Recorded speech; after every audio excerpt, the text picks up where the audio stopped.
let people know the reality behind these things. I've always said this about drill music. Drill music acts like there's no consequences. Drill music acts like being in jail is a rite of passage. Drill music acts like a lot of these atrocities don't take you away from your youth. I keep telling y'all, like, yo, K Flock ain't even 21. He can't even legally have a drink. But perhaps next time he's free and he could walk out the courtroom and, I don't know, do whatever he wants. Be like, yo, I'm about to run up there, or I'm about to do this. I'm about to go to the store. He might be old and gray, man. You got to think about these type of situations. I don't think drill music actually put this in perspective.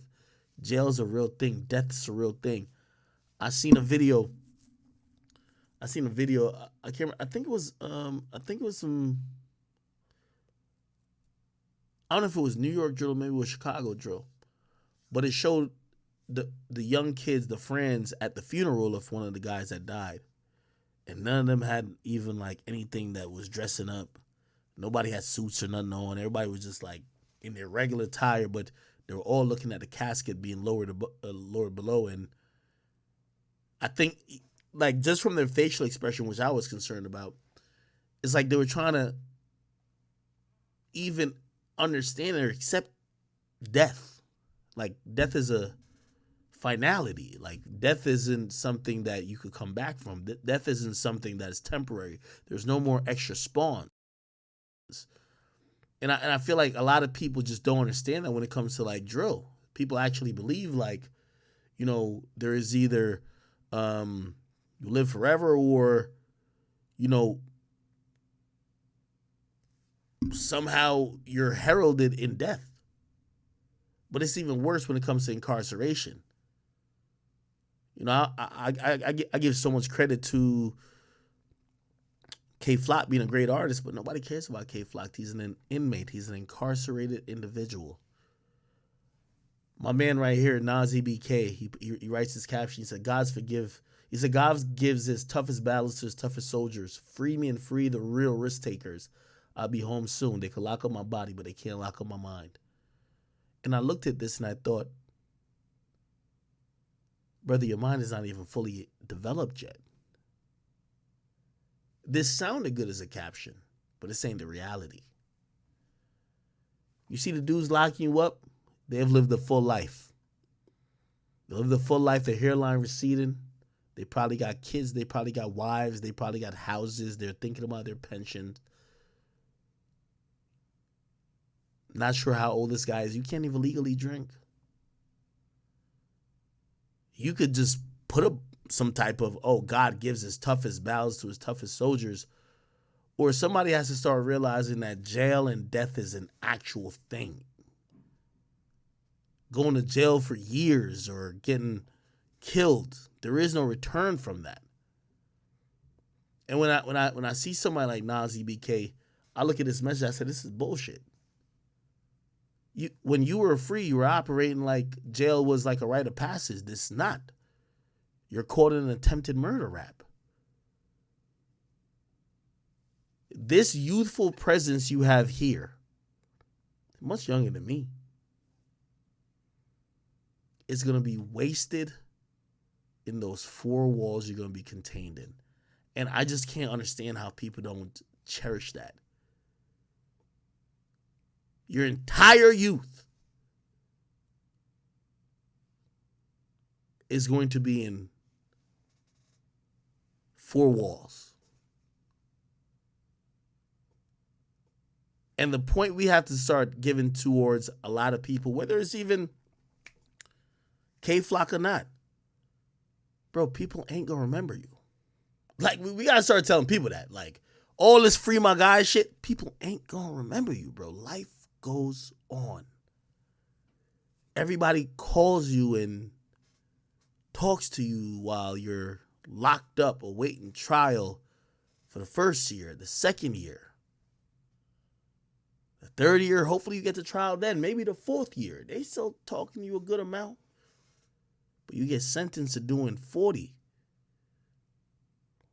Niggas ain't gonna keep coming to that jail cell.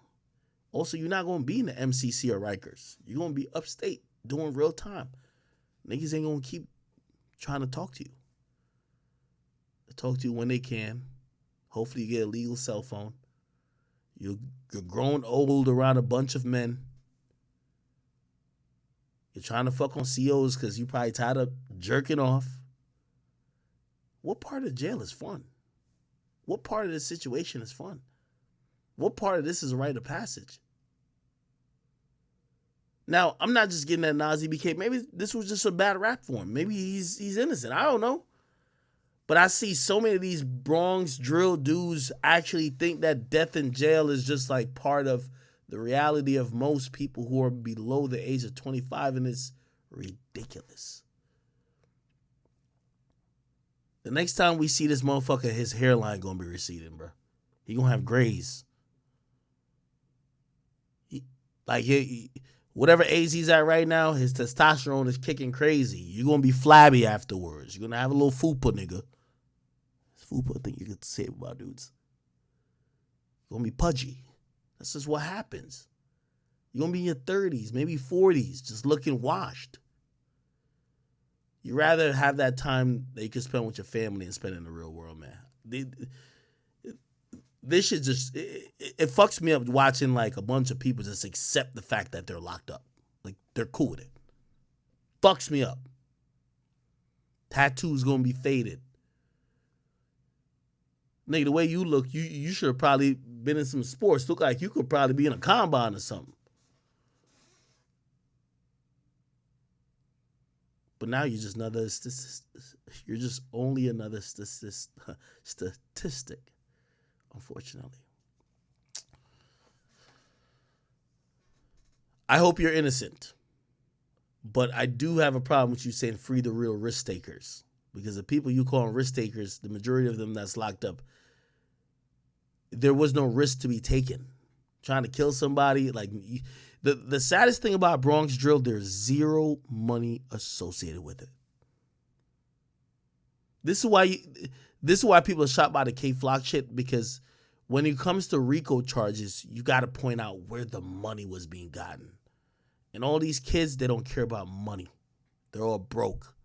They care about bodies and bragging to people on Facebook and on internet about things that do not matter. It's so sad.